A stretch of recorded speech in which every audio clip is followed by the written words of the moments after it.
देखिए एगो पूर्वी बा जो हमरा के तो बहुत पसंद बा और जैसे ही शुरू करब ये बुझा जाए कि रउआ लोगन के भी बहुत पसंद बा।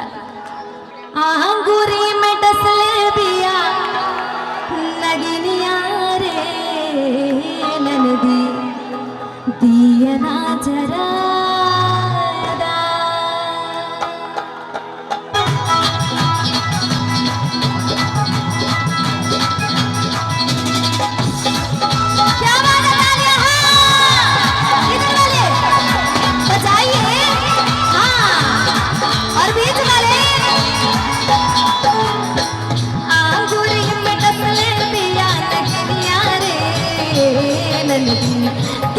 ना जरादा आंगूरी में डसले बिया नगिनिया रे ननदी दिया ना जरादा दिया ना जरादा अपन भैया के बुलादा दिया ना जरादा अपन भैया के बुलादा नास नास उठला लहरिया रे ननदी दिया ना जरादा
और ऊपर से काली अंधेरी रात और दूसरा रातिया अंधेरिया रे ननदी दिया ना जरादा दूसरा रातिया अंधेरिया रे ननदी दिया ना जरादा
बुलादा तनी क्यों बताई कि बैदा केकरा के कहल जाला।